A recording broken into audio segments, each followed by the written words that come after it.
Greetings and welcome back once again. This is Solonomics 101 and my name is Emunah Yisrael, recent author of Angry Black Woman Syndrome Revisited. If you don't know what that is, feel free to check the link out. It's a very interesting take a look at the stereotype or the syndrome of the angry black woman as it relates to society today. But let's get into the topic for today. Today I wanted to talk about commerce.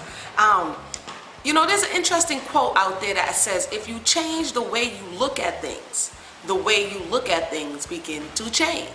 I'll say it again. If you change the way you look at things, the way you look at things begin to change. I know it sounds like wordplay and word switch, but reality is, when I say the word commerce, what's the first thing that comes to your mind?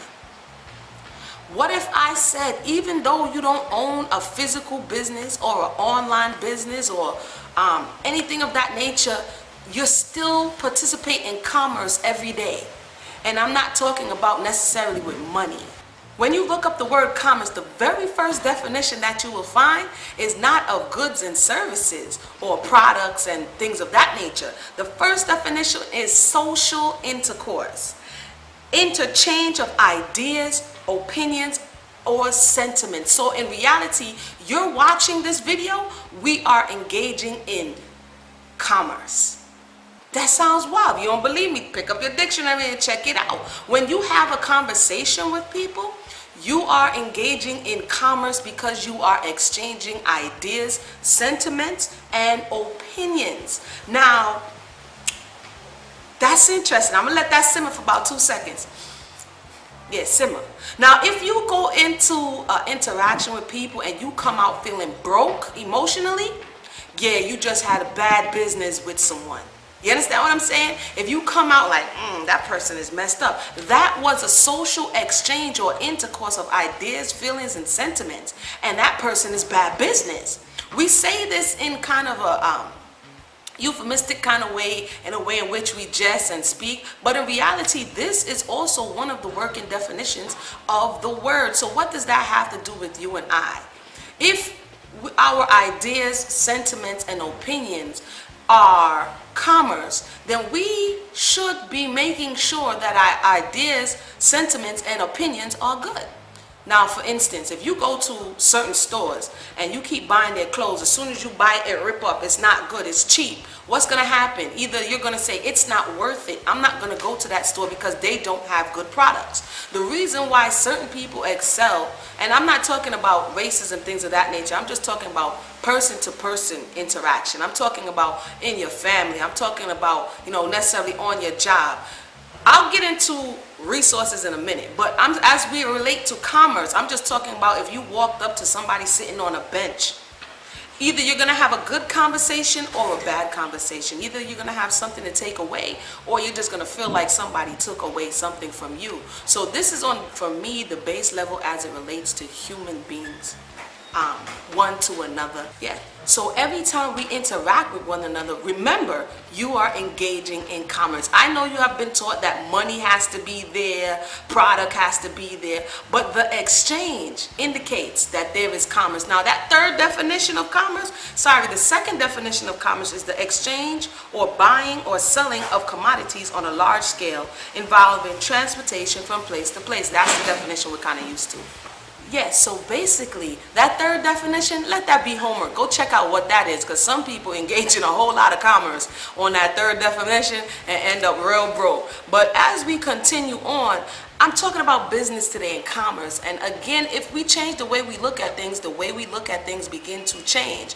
The world has taught us, media has taught us that only certain opinions, thoughts, and sentiments are more important than others. And because we have bought into this thought process, we devalue others who we don't feel are in that space, that operate in where they're more important. Now, how do you make your thoughts, ideas, and sentiments more valuable?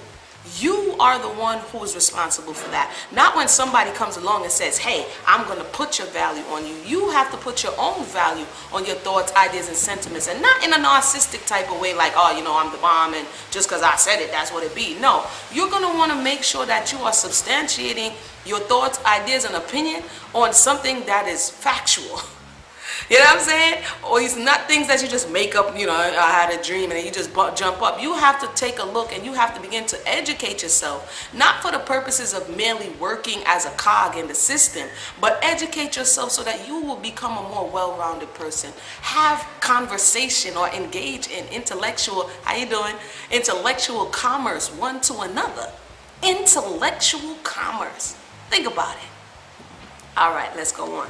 Now, I looked up business, okay? The first definition, contrary to popular belief, doesn't necessarily have to be with opening a storefront and bam, I'm here. Business, the first definition in this Merriam-Webster is role or function. And it comes from the word busyness or purposeful activity. Purposeful activity. Meaning, just like I said, if you want your intellectual commerce to be to where it is valued, not just as you exchange it for monetary gain or life, but as it relates to you living a more fulfilled life, you have to go about the business of having purposeful activity. You can go ahead and read the rest of the definitions. As we know, there's some, you know, a particular field of endeavor, commercial or mercantile activity. My point of this conversation is that when we hear words like commerce, business, resources, purchase, they're not only related to material items or services, they relate to you, the person who is your own business owner, even if you never open a shop.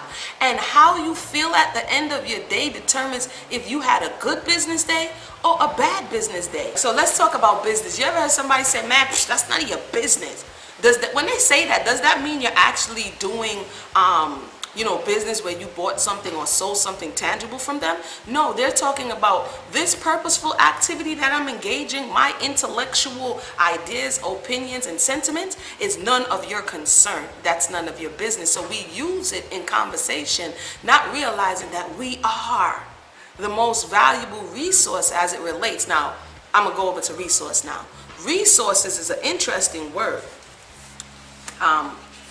And some people right now, you know, I've seen some of the comments which are so interesting. I'm going to talk about that in another episode. But, you know, if we spew nothing but negativity, that means we have products, ideas, meaning sentiments, or opinions that are necessarily based or not really manufactured well. They're manufactured in our own thought process, not really based on facts. And so oftentimes you hear people calling people out of their name, but it's not really based on anything they know for certainty. And I'll go into that in another video to show you that if we had more accountability for the way in which we refer to one another. For instance, if someone goes into, and I believe a famous star right now is about to go to court and try to sue someone for libel and slander. And that means that you're holding people accountable for what comes out of their mouth. And if more people were accountable for what comes out of their mouth, their intellectual commerce, just the same way if somebody sells you some bad vitamins or some bad whatever, you're going to go to court. In the same way, if somebody is fraudulently giving information, or if somebody is defaming someone or bearing false witness, that also needs to come into account. And what that would do is make people think twice or three times before they open up their mouth and spew falsehood. So to produce is to offer, view, or notice, to give birth to or rise to. So we are all producers. We are producers of thoughts, ideas, and opinions, of which we then use to engage in commerce. The first definition. So I know sometimes the thought is like on how I'm gonna get this money, how I'm gonna get this money, how I'm gonna get this house, how I'm gonna get this car, all of which cannot go with you at the end of the day. And remember, this is Solonomics 101, so I'm coming from a different point of view. And I'm not saying that you don't need those things in this third dimension.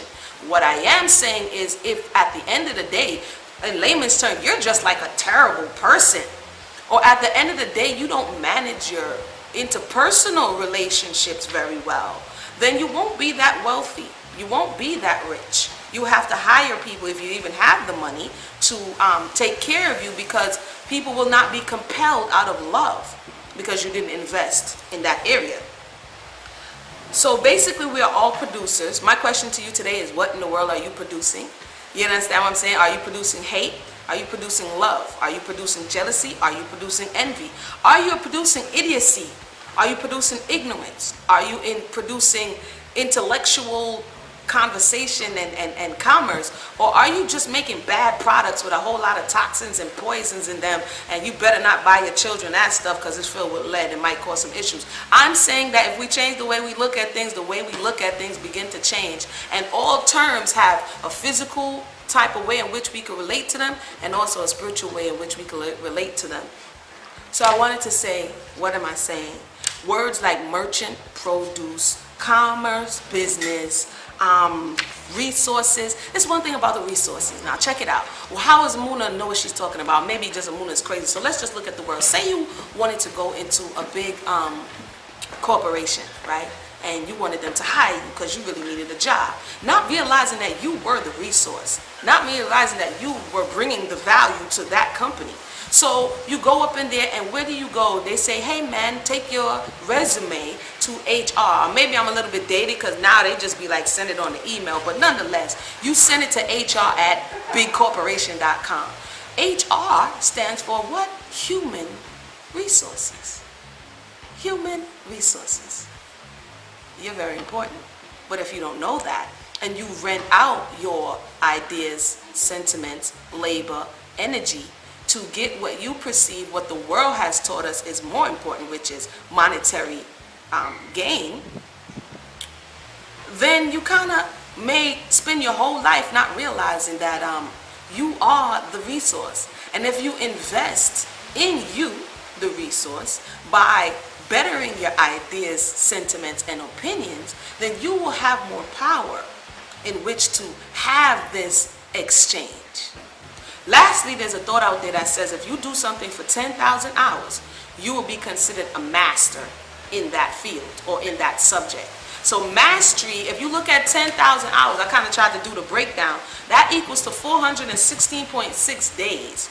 But if you are not going to do it 24 hours a day, and say you do it 8 hours a day for 5 days a week, that would equal roughly a little bit over 4.5 years for you to master something. Now think about your life and think about what you have been doing 8 hours a day and 5 days a week for whatever the time period. There's a thought that everybody's an expert at something. Sometimes you could be the expert at nothing. We have expert video game players. We have expert Facebook watchers. We have expert, professions like doctors and lawyers, and they weren't born doctors and lawyers. They increased their value, their intellectual property, by investing in themselves and by, in return, getting a large amount of return on their investment. I say that to say, change the way you look at things, and the way you look at things will begin to change. So if you don't like your position, and you think that a business is necessarily going to change it, because let me tell you something, if you go into a business that you don't feel purposeful in, that business can begin to feel like a prison. Even if you're your own boss. I'm just a person who has, from the age of 12, loved entrepreneurship. I'm what they call a serial entrepreneur. I just like the thought of developing a product, bringing it to market, and seeing how it does. There's just people like that. Their brain works like that. But remember that if you go into something that you don't feel purpose in, eventually you're going to want to let it go.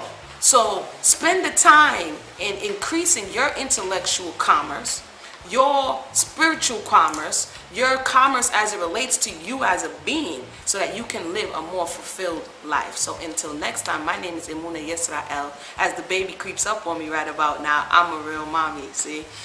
I'll talk to you later, and have a great day. One.